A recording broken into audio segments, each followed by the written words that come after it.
Perfect. What's going on, all you brainiacs out there? The king of trade, Shane Palmer here.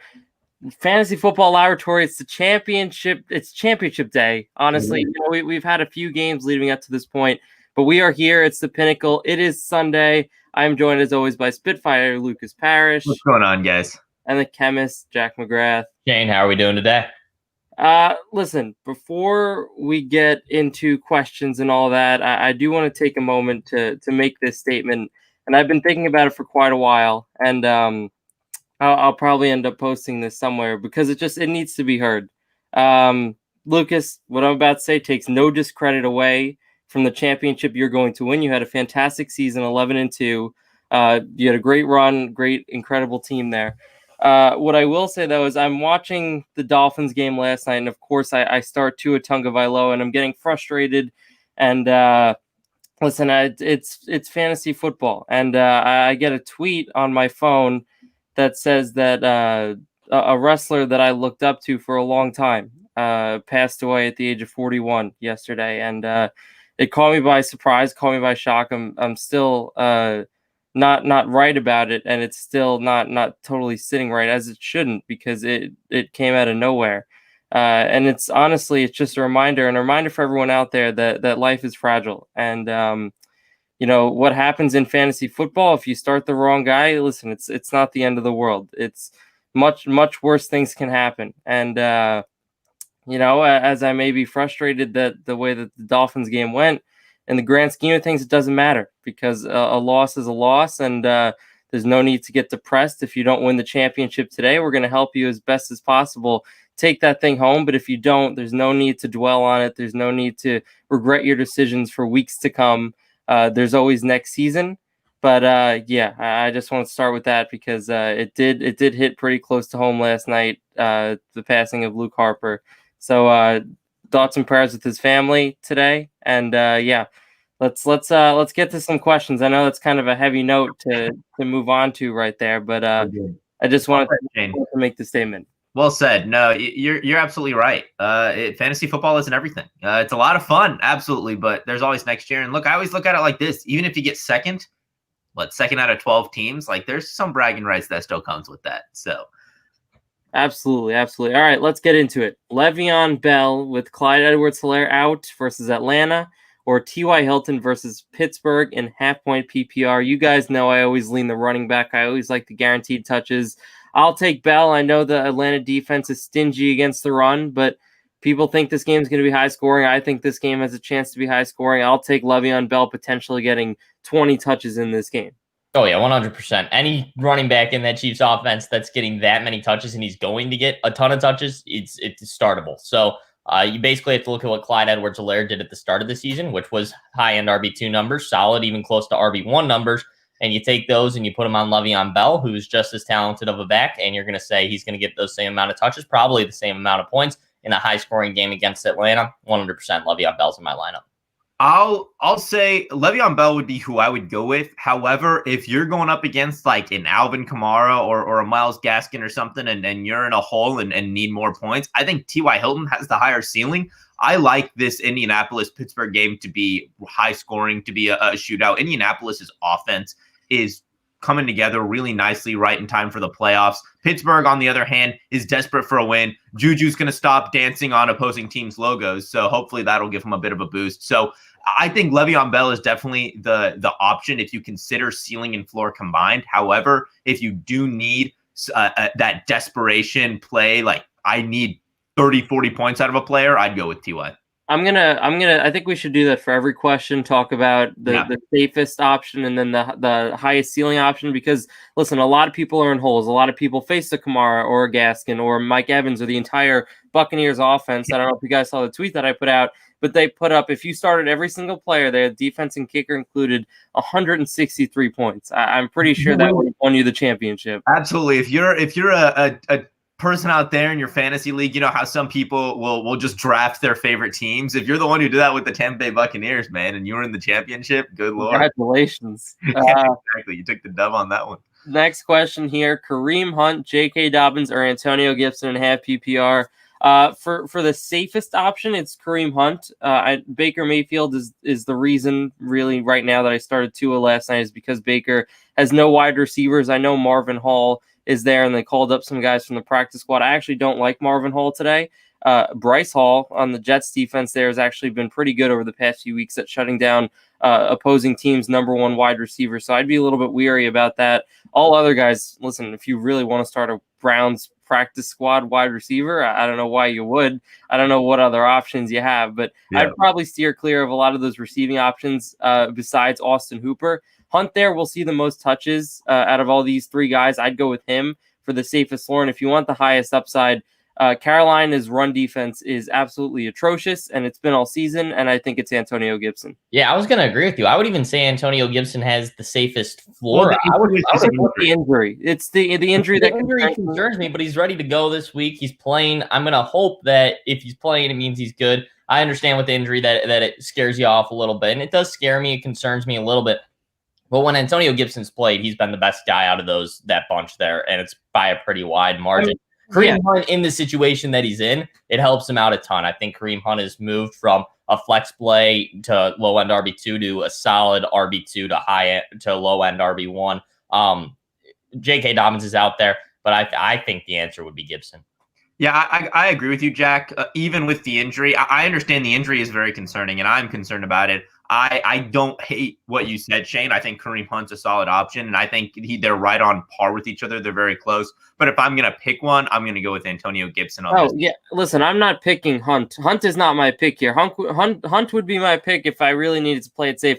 I'm going with Gibson here. If this is an outright question, I'm picking Antonio Gibson. It depends on if you're looking for, again, whenever we choose a player, we're combining ceiling and floor and saying, okay, this is the best player when you take ceiling and floor into account. If you're going to take floor into account, obviously with Gibson's injury, there's a chance he re-aggravates it on the first play and he's done for the game, right? Then it would be smarter to start Kareem Hunt and J.K. Dobbins. But if you're taking all of that risk into account, we like Antonio Gibson the best. All right, next question here. Le'Veon Bell or Antonio Gibson. So combining the last two options from the last two questions there as a replacement for Keenan Allen. I'll stick with Gibson. I really do think Gibson's in for a big day against that Carolina defense, and I have him over Bell. I'll flip it here. I'll actually go Le'Veon Bell. I know I was a big advocate for Gibson on the last question, but Le'Veon Bell, once again, getting the touches there, should have a Clyde Edwards-Helaire like he was at the beginning of the season type day, which wasn't fantastic, but Antonio Gibson, he's been really good. He hasn't been insane out of this world just yet. Plus, he still has to compete with J.D. McKissic and Peyton Barber. If, for example, Gibson's toe starts hurting him a little bit, they can just throw J.D. McKissic in there. Washington football team can throw in Peyton Barber and really not miss a whole lot, not miss really a beat at all. If Le'Veon Bell, he's going to have to be the bell cow there if this Chiefs offense. I disagree. I think they will miss a beat if Antonio Gibson comes out of this game. We saw how dominant he was before he went down a few weeks ago. He was in for a huge day against the Steelers if he didn't go down really early in that game. Gibson has to be especially in PPR. I think Gibson's the pick. Yeah, Gibson's my pick as well. They're close. They're absolutely close. And again, Gibson with that injury, if you need safe floor, Bell's who you got to go with, just because, again, there's always that chance that Gibson re-aggravates that injury on the first play. But if you're taking everything into account, Antonio Gibson is definitely the one to go with here. I mean, you can't get a better matchup than the Carolina defense. And Antonio Gibson this season has been ridiculously good. All right, next question here is going to be an interesting one because I know I'm wearing a Justin Herbert jersey, but I am going to pick Jalen Hurts with this question. Herbert, not only is he missing Keenan Allen, also early this week it was announced that he is going to be missing Hunter Henry. So he has Tyron Johnson, he has Mike Williams, and he has Austin Eckler. Still, though, Hurts, a lot of people on the Hurts train. I believe in Hurts. I think he's going to have 20-plus points today. Can Herbert do that too? Yes, we've seen it out of Herbert a lot of times this year, and especially more recently when he had 27 against the Raiders. I still like Hurts' overall upside. I would probably take him over Herbert today. I don't think there's a safe play here. I think Herbert's honestly just as risky because we've seen him bust a few weeks in a row over the span of weeks 10 to 13. So I think Hurts will be the play here for me.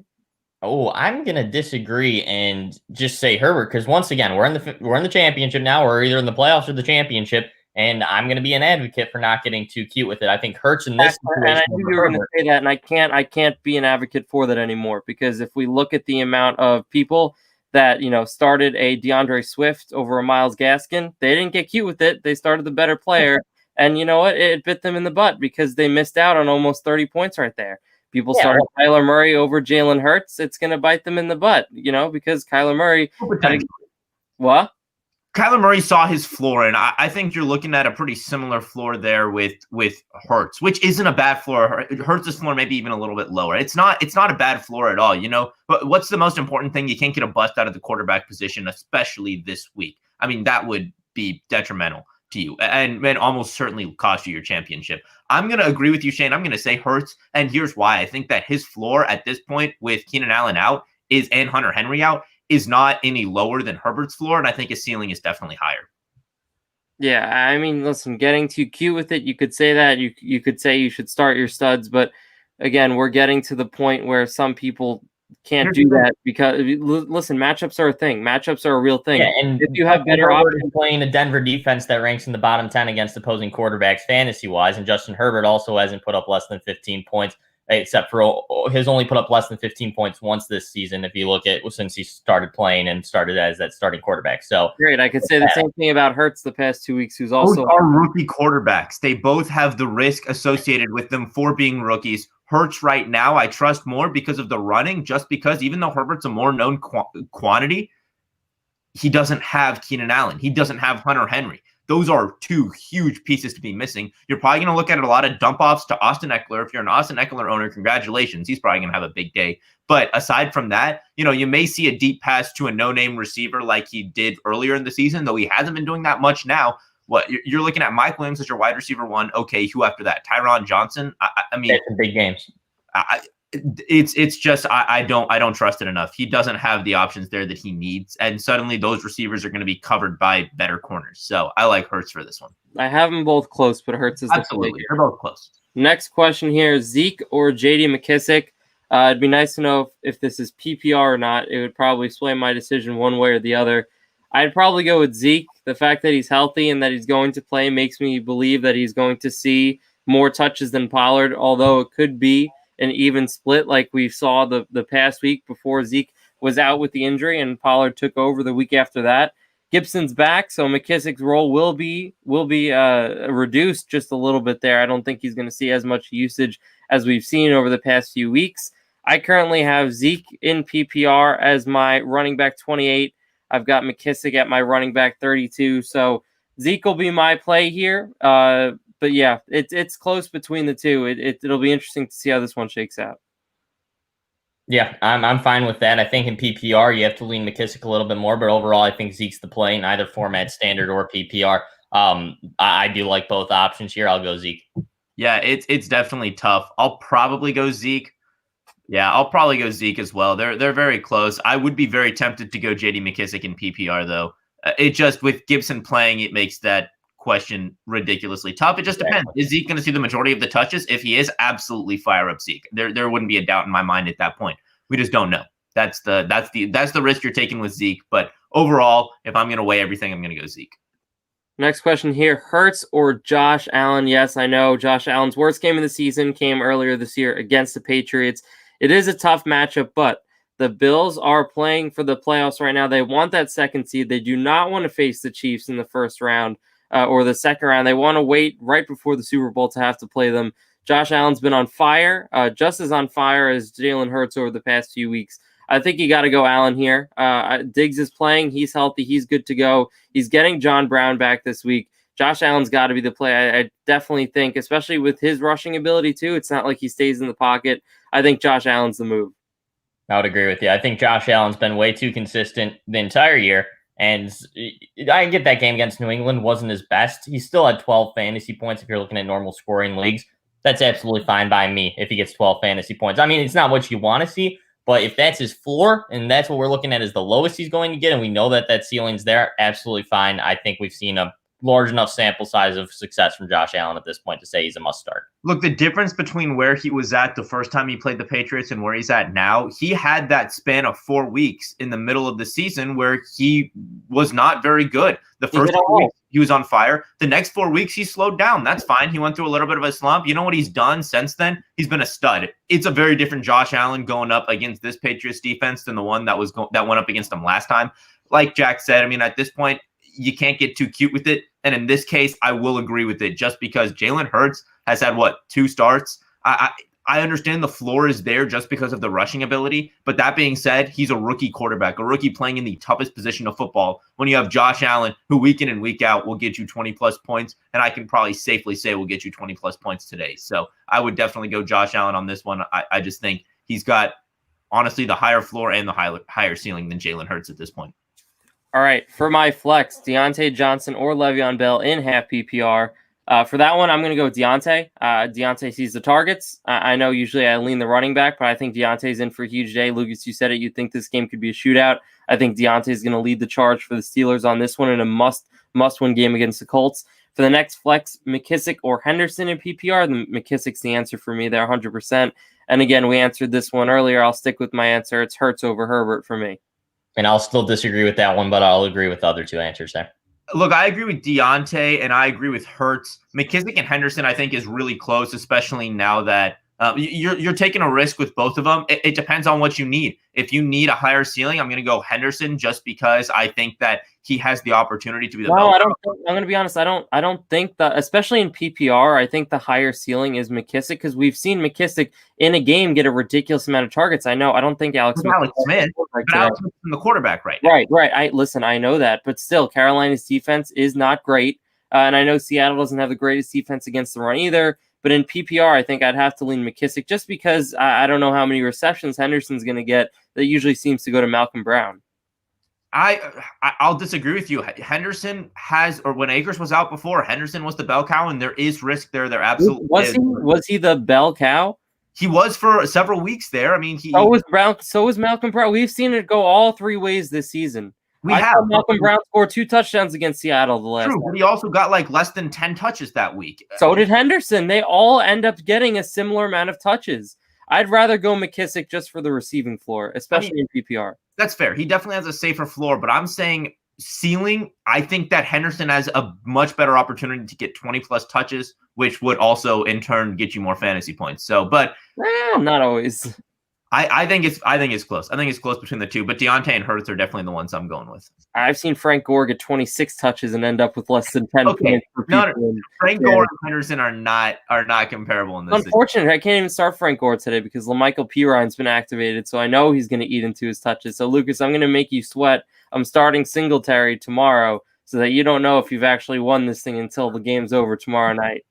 All right. Next question here, Standard League. Malcolm Brown, Devin Singletary, there he is. Ito Smith or Sony Michel. Believe it or not, I do have Singletary the highest out of all these guys. New England ranks 24th against the run this year. Lately, they've just been getting torched on the ground. I'll go in a game where I think the Bills get up early, and I'll think Singletary is going to end up seeing a sizable load. Him and Zach Moss both. I think they'll both see at least 12 touches in this game. Listen, I know Ito Smith is the supposed bell cow, but last time that I believed the Falcons running back was going to lead the backfield with Brian Hill, that burned me, and it was Ito Smith, so who knows what's going on there. Brown, that's a committee too, and Michelle is also a committee. So I think any way you're looking at this question, it's a committee. It's just who you trust more. I think Singletary is who you have to go with here. I'm going to disagree, actually. So I'm looking at end zone potential because it's a standard league, so there's a little bit more here. And these aren't top tier backs. And Singletary, he was good last week, but he's been generally pretty up and down. He only has 2 touchdowns all year. When Malcolm Brown, last week. Yeah, exactly. He had one last week, which is fine. He's been decent, but it's not been consistently good. For Malcolm Brown, though, when he plays, he scores and he gets in the end zone. I think Malcolm Brown with Cam Akers out is the answer here. He has 5 touchdowns on the season in a limited role, and we're going to see that role increase. Sean McVay's been talking about how Henderson and Brown are going to split carries a little bit, and that's the same point why I picked McKissick over Henderson in the last one. I think the answer is Malcolm Brown because I think he has a much higher chance of getting in the end zone. I may honestly disagree with both of you, Shane. I was looking at it earlier. I was thinking Devin Singletary, but now I see Ito Smith. Here's the thing with Ito Smith. He's the starting running back for the Falcons. Take that as you will. I think that Ito Smith will get the most touches out of these guys, and probably it's a standard league. That's the issue, because you're right, Jack. It is up to touchdowns, and Todd Gurley is still almost certainly going to get goal line duty. So, whatever way you go, it's going to be some risk. You know what, Shane? I'll just agree with you. I'll go with Devin Singletary. I think, especially in standard, we saw Singletary rip off 51-yard touchdown run last week. I think he has the highest potential to give you the most upside there, especially in standard. There's a lot of risk. There just is a lot of risk. Anything in life. Next question here: Logan Thomas or Andrews full PPR? You're gonna hate me. I'm gonna say Logan Thomas. Terry McLaurin out for this game. That's just even more targets for Thomas, who saw 14 plus last week against Seattle, who was actually a very tough defense against the tight end position this year. Now going up a much easier Carolina defense. I'm gonna go with Thomas. I have them back to back. I have Thomas one spot ahead of Andrews, but I'll go with Logan Thomas. I'll differ from you here. I understand where the argument's coming from. Logan Thomas has been off the charts recently. Against Seattle last week, 13 catches, 101 yards on 16 targets. It doesn't get much better than that out of the tight end position. He's got a great matchup this week again against Carolina. I'm not opposed to Logan Thomas this week. Andrews has been crazy consistent, and I expect Lamar to ramp up production a little bit more as they try to snag that playoff spot, clinch that. But Logan Thomas, I think that's a fine play too. I'll say Andrews, but I'm Shane saying Logan Thomas, so that's swaying me a little bit. I'll go with him too. Yeah, I think that both are very good options this week. Andrews is a more known quantity, or a more known commodity. Excuse me, wrong word there. So if you want that, I think Andrews is probably the safer option overall, just because we have a better understanding of what we're going to get with him. Logan Thomas, though, if you're talking ceiling and potential to get double-digit targets, it's way there for him. They're back-to-back in my rankings right now. So take that as you will. I'll lean Logan Thomas with Shane. I'll trust Shane on this one, but both of them are very good options. Listen, you want an added bonus? Anything happens to any more Washington football quarterbacks? Logan Thomas played quarterback in college, so he's the emergency guy right there. If you wanted any more touches out of your tight end position. Next question here. Should I worry about Metcalf? I have Deontay Johnson on my bench. Absolutely. I would start Deontay Johnson over DK Metcalf. As would I. I have him 2 spots higher than I have Metcalf right now. I am very concerned about Jalen Ramsey. I am as well. Yeah, fine by me. Logan Thomas, we just answered that. Thanks. You're welcome.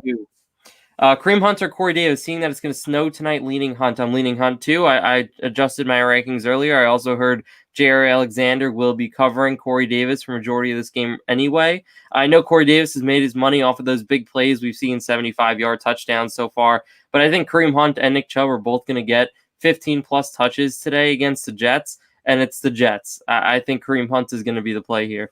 I agree. I'll go with that just because of the receivers being out for the Browns. Otherwise, I'm going Corey Davis even with the weather, but that situation a little bit changes it up.